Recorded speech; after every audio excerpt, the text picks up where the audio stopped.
Think Squad is made possible by AT&T, investing to bring wired and wireless internet to America's communities, because the future has always been our business.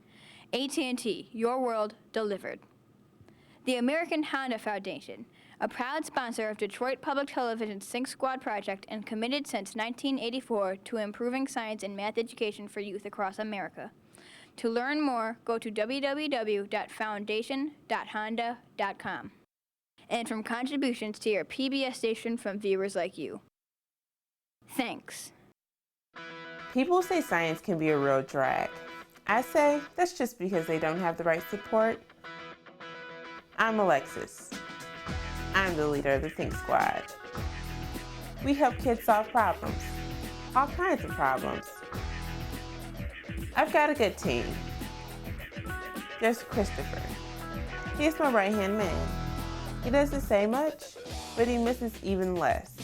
If there's something worth knowing, it ends up on his clipboard. Then there's Cameron. She's a reporter for the school news. During her interviews, she always finds a way to slip in a few extra questions for me. And when it's time to test that hypothesis, that's where Gary comes in. If he's not building something, he's probably taking it apart. Luckily, Sam's around to make sure he doesn't blow his goggles off. But don't get to thinking we're here to do your homework for you. No way. We provide the method. You provide the conclusions. We'll even fire up the think tank to help you sort everything out. What's the think tank? Don't worry. You'll find out. Just call the Think Squad. There's no problem we can help you solve.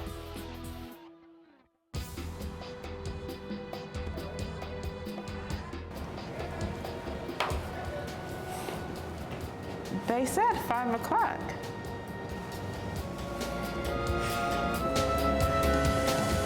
Great. I mean, we need to keep them safe so we can live longer. Like anything happens. Yes, but taking this time to do that Are they can cost smiling? millions of dollars. After checking with the local vendors, it came to light that 67% of the soda cans consumed by the workers have been discarded on the school property. New topic. Which one do you think is in charge? Go. The boy, clearly. He's got the clipboard, he's announced himself, but he looks younger. Right, and clearly shorter. I bet she just wants him to greet their new clients. Yeah. We could have used you girls to help negotiate office space for the Think Squad. But didn't the debate club get out a half hour ago? It did? I didn't even notice. We like to practice. Right. And we like to solve mysteries. So what's the problem? Show them. We found them all in the sand behind the school. It's from the construction company. They're remodeling the playground. That is a problem.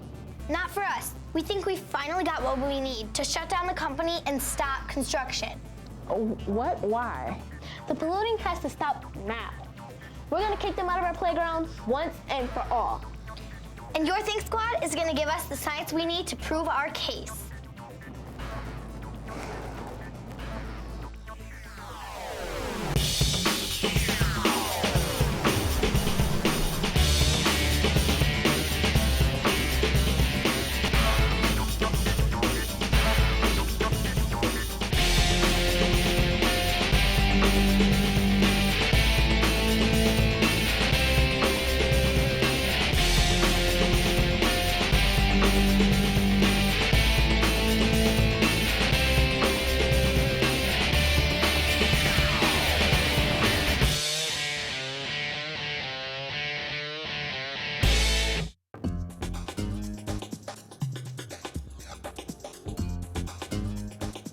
Okay, what is this thing? Some sort of weird scaly rock object? Maybe a petrified snake skin? Or not. Look, this thing just appeared out of nowhere one morning. Clearly someone's to blame. Help finding out involves large saws. What the heck is this thing? That's exactly what I asked. Get this. We know exactly what it is. Isn't it obvious? It's litter. Doesn't really look like litter. You're right. It looks like a tiny, sharp little lawsuit just waiting to be lodged into someone's foot. Remind me never to debate with these two. We've been cleaning up the company's trash for weeks. But last week, the morning after the big thunderstorm, we found this junk everywhere. We want to recruit Think Squad and join forces to have a huge protest. You'll bring the science and we'll bring the picket signs. Hey, I know these two. I've covered at least half a dozen of their protests for the news. They'll shut anything down, from frog dissections to unhealthy foods in the vending machines to short shorts or shorts that are too long. Oh my gosh. And don't forget Nuclear Fusion Club. They shut that down too. Actually, everybody was against Nuclear Fusion Club, but you. I know. We've been totally open to random inspections. Well, there's always next year. But back to the girls. If they don't really know what this is, how can they be so sure it's litter? Good question. Okay, we may not know exactly what it is, but we don't like it. She means this can be industrial waste, meaning toxic. I mean, look at it. It's weird. There's no way you can take any action without testing it to figure out for sure what it is and who left it. Rebuttal? I guess it would have hurt if we checked out our facts first. We'll see. First things first, we're gonna need all the other pieces that were left on the playground for research, and then our team can get to work.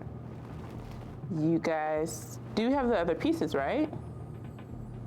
They threw away evidence. They threw away evidence. They threw away evidence. Can't believe that they threw away evidence. I can't believe that if we don't find out what this is and who dropped it by the end of the week, they might make false accusations. Well, maybe that's not such a bad thing. I mean, how do we know this isn't some kind of pollution? The kids that are out there could be in real danger. Danger schmanger. Give me this. Look, you see this rough, spiky outside exterior? It's like any piece of coral or shell. It's clearly a natural object. Wait, Oi! look on the inside. It's smooth, almost as if it's been melted. Call this a hunch, but I know the perfect person to contact for my Y News story. Who? A professional litter bug? Very funny. Just wait until I find out that your petrified snake skin Hey, I'm just saying that it's a natural object. is actually toxic waste. Ha! Care to make this interesting? Loser has to do think tanks of routine tune-up for the next month. You're on.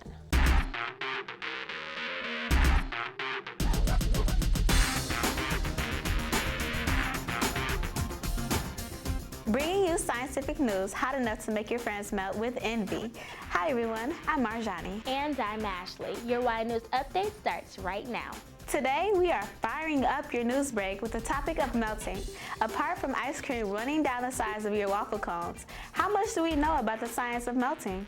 Less than we should. Melting is the phase change of a solid to a liquid and one of the oldest physical processes in the book. It is even in part credited for our very existence today. If it weren't for the Earth's core of molten iron, it wouldn't generate the magnetic field that protects us humans from the sun's deadly radiation. Ouch, that would hurt. But in the everyday sense, melting and molding is key to how we create everything from giant steel beams used to construct bridges and buildings, to all kinds of glass, to even that pen you're using to write all this down. So if melting is so important, why don't we know anything about the physical and chemical processes behind it? We sent Star Y News reporter Cameron into the field to find the answer. Thanks, guys. I'm here in Greenfield Village in Dearborn, Michigan. Glass is beautiful to look at, but how exactly is it made and what is it made out of? I'm here to meet someone who can reveal the science behind this age-old art. I met with Mark Vandenberg, a shop lead and glass blower, to learn more about the process of melting. Mark graduated from Michigan State University with a degree in telecommunications, but when he started glassblowing as a hobby, he realized it was his true passion. He is a flame worker specializing in sculpture and has exhibited and demonstrated his skill internationally. At the Henry Ford, he manages the glass shop by producing, demonstrating, and designing beautiful glass pieces. Mark also spends a lot of his time teaching the finer points of glass making in his workshops, so I thought he was just the person to ask about the mysteries behind melting. Oh, that's cool. So what exactly is it that you do here? Well, I'm an artist and craftsman here at the Henry Ford Liberty Craftworks glass shop, and basically I make objects out of glass, whether they're artistic, functional, or even reproductions. So what is glass made out of? Well, let me show you. Okay. So to answer your question, Cameron, glass is made of silica sand, and here's the batch, as we call it. Included with that silica sand is limestone, and then also a flux. A flux is an ingredient that lowers the melting temperature of the sand, and different types of glasses have different types of fluxes. The flux we use in our glass is called soda ash. So this batch here would give us a clear crystal glass, and if we want to add color or create a color glass, we'll add different metal oxides or even rare earth elements. And here we have a few examples. We have a cobalt oxide. This would create the cobalt blue glass. And really creating colors in glass is like following a recipe when you cook. So I guess you're saying that all glass isn't made the same way. That's correct. There's a number of different ways to shape glass. One is machine-made glass. Second one would be mold-blown glass, like you see this piece here. And then third, there's offhand blowing, which is the pieces in front of you here. And also the piece, this picture that I have here. And really the offhand style is what we specialize here in our glass shop. And basically the one common denominator between all types of glasses is silica and heat. Well, it sounds like all you need for turning sand into glass is extreme heat and an immediate cooling process. So have you ever heard of glass being made by some sort of human accident? Or human error? Actually, yes. There are instances of downed power lines hitting sand and forming glass. Now, those pieces are going to look nothing like what you see us making here. In fact, they're going to look pretty strange. Well, great. It looks like I've got all the information I need. Thank you. Well, hold up. Glass can be made naturally, too.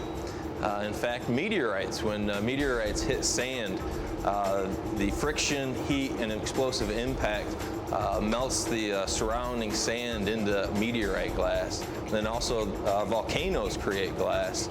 Lava, as it comes up to the Earth's crust and cools quickly, forms what's called obsidian rock, which is actually a form of glass. So if you think you have a piece of this accidental glass, how can you tell if its maker is human or natural? Well, there's some clues you need to look at. Shape, texture, and color. And if you take into consideration these clues, you'll be able to figure out who or what made that piece of glass. Well, you heard it here on Y News. Making glass is a careful art and science that even Mother Nature dabbles in once in a while. So take a closer look at the glass pieces you use every day. If you're feeling inspired, you never know. You could become a glass blower or take it up as a hobby and make beautiful pieces of functional art. For Y News, this is Cameron.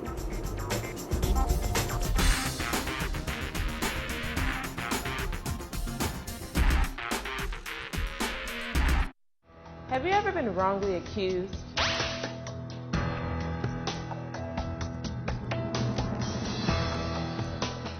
Do you have a hard time convincing people you're telling the truth? But I wasn't cheating.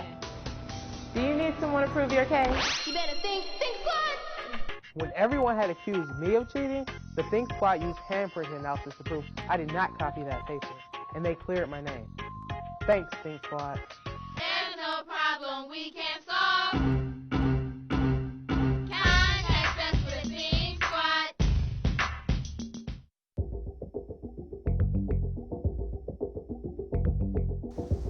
Alexa said they had more info, but where are they? I don't know, but the Think Squad is running out of time. Did he say it was an explosion? Yeah, I mean, it's with the heat source. And Maybe they're in here. The glass and the blah, blah, blah. He said it was a heat source. He didn't say it was an explosion. You assumed that. No way. Not objective evidence. You can't just say it was an explosion. I talked to the glass blower himself. Did he say it was an explosion? I mean, what else could it be? Sure, there was a thunderstorm, but have you seen this thing? It says toxic waste written all over it. Hey, you said thunderstorm. You know what thunderstorms do? Make lightning! Okay, the construction people, I mean, they're putting toxic waste all over the place. That thing could have come out of anywhere. Toxic waste. Really, you're gonna go with the old toxic waste. Do you know what kind of waste it is? Is it radioactive? Is it biological? Is it chemical? You don't even know. Right, Gary. Right. Oh, real mature. Should we? No, first rule of debate. A third party never interrupts. Hey! Wait!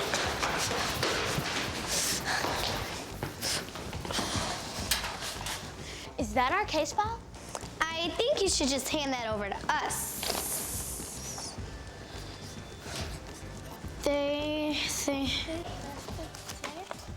Oh, tank. What? Wow, what is this place? It's just a big computer, right? This is where you develop your hypothesis. So we just like ask it a bunch of questions? Not exactly. Ooh, I know. Hey, think tank. What is a brownish, rock-like thing that's rough on the outside? And hollow on the inside. It can be found all over the sand on the playground. Error. Cannot process request. Guys, you break it, you buy it. Did it give up already? You have to ask a more specific question. Dylan, you said you found the object all over the sand of the playground. Think tank, load client's object. Now, did you ever notice that the object is the same color of sand? No, but so what if it is?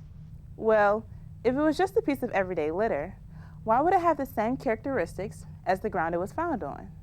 So wait, you're saying this litter that we found is made out of sand? Is that your hypothesis? Is that a rhetorical question? Just ask the think tank. Think tank. What objects are made out of sand? Sand, or silica, is an extremely remarkable material when combined with heat. Its rough texture becomes smooth to the touch and beautiful for human eyes to behold. What can be made out of sand? Among other things, sandcastles, insulation, and glasses of all sorts. But what we have doesn't look anything like glass. I knew you were going to say that. Think tank, load glass report.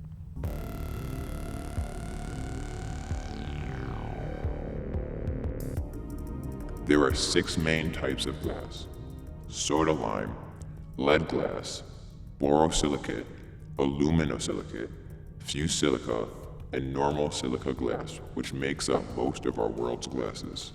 They vary greatly in appearance because of chemical additives that alter the melting points of silica, and therefore change the way the glass looks. The strangest looking glasses are formed by explosive bursts of heat and rapid cooling, where no care has been taken to make the glass smooth. Examples of these include tektites, formed by meteorite impact, lava glass, and fulgurites. Stop. I think that's what we have. Think tank, what is fulgurite? Fulgurites are hollow tubes of quartz silica, usually formed by lightning striking sand. And there was that thunderstorm the night before. So what? I know the construction company is responsible. I don't know. Now it seems like it could go either way. Think tank, can fulgurite be made from construction or human mistakes? The root-like pattern of fulgurite glass has been known to form when high voltage hits a conductive surface beneath sand. See? Told you. The construction company could still be responsible. Good work. But now you have what you debaters call the burden of proof. What is that? It means we have to test the object to make sure it is fulgurite before we can point any fingers. Think tank, how do we test that object to make sure that it's made out of fulgurite? No, think tank, design an experiment to make sure that what we have is fulgurite. And design it so we can know who made it. Oops, sorry. What am I gonna do with you two?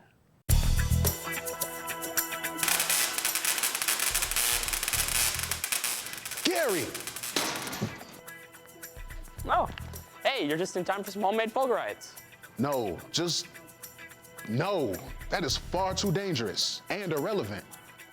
Irrelevant is my middle name. Even so, a good scientist will always test to make sure that that is actually a piece of glass fulgurite before assuming that it's created by lightning. Does this test involve high voltage electricity, liquid nitrogen, or any other form of mayhem?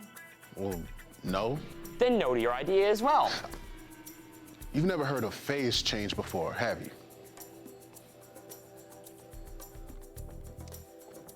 So what's this about phase change? All I see is dry ice. Do you know its chemical name?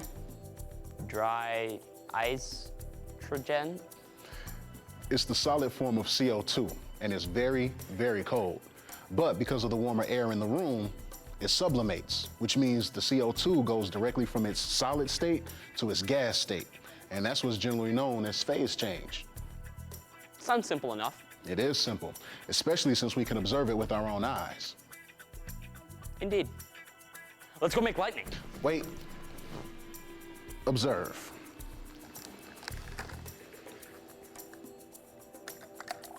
Now, if what you have, that object is really fulgurite, then it was caused by instant phase change, and that's a little more complex. You see, a heat source hits the sand and it brings it to its boiling point, and it immediately supercools. Now, in those few seconds, those sand particles fuse and transform into another state of matter. So why are we making balloon hands? If I were to give you this glove filled with CO2, how would you know what filled it? It's the same with your fulgurite. If all you have is fulgurite, how do you know that lightning created it? I will show you. Said object is smooth on the inside, and the exterior is lined with small bubbles indicating a very rapid heating process, or vitrification. In addition, said object has a sandy, rough exterior, indicating that it can only be made from, and is definitely made from, melted silica. Thus, the object is a lightning fulgurite, and might I also add, in your face. Very impressive, but there's a problem. What, you don't want to bow down to me in your lab coat? Afraid it'll get wrinkled? No problem, just take it off. The problem is that huge explosions of electricity like lightning or power lines that the construction workers use produce similar looking fulgurites. Similar, but not identical. So, which side does that point you towards? Neither of them. If we had more pieces of the silica, then we could at least determine the path of the electricity. But I got a bet writing on this. You what? I mean, who's got a bet writing on this? Who said that? You can't bet on the outcome of an experiment. It biases the results. Hey, lightning could have hit that sand easy. That's true, it could have, but speculation will get us nowhere. You know what you have to do.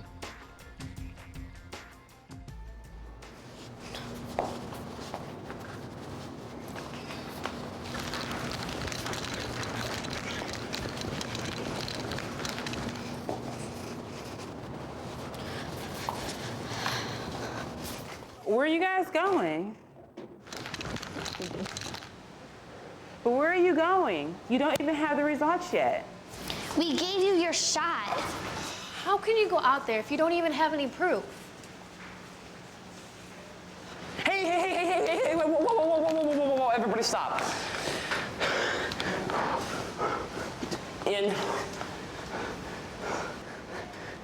Inconclusive. What do you mean inconclusive? Well, we know it's a fulgurite, but we don't know whether it was created by lightning or an explosion or some other unknown. We just don't have the proof. They're waiting for us. The burden of proof. If you guys want to go ahead with the rally, go ahead. But it's their decision. Really?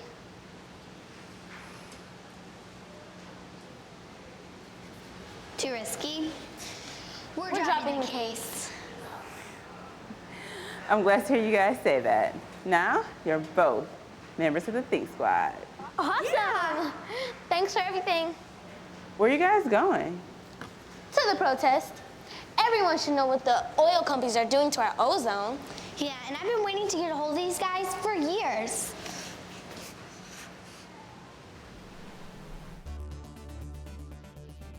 You know, you really don't have to do that. I mean, we both lost the bet. It's relaxing for me. There's a lot of life in her yet, but she's a stubborn old gal. She's not the only one. Hey, I really thought I was right. No, I meant me. I mean, I'm really sorry it got so competitive back there. Yeah, little debates in the game. But for the record, I'm sorry I let my bias get the best of me. Science first. Always. Here goes nothing. Nice. Shall we? Bet you this time she lasts 6 months before the next repair. You're on.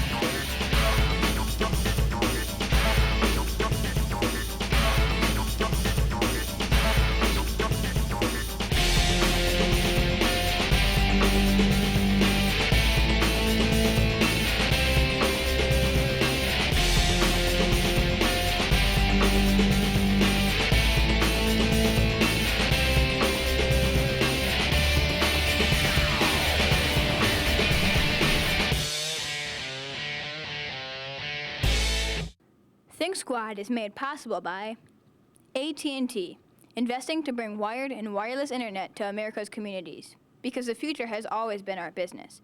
AT&T, your world delivered. The American Honda Foundation, a proud sponsor of Detroit Public Television's Think Squad project and committed since 1984 to improving science and math education for youth across America. To learn more, go to www.foundation.honda.com. And from contributions to your PBS station from viewers like you. Thanks.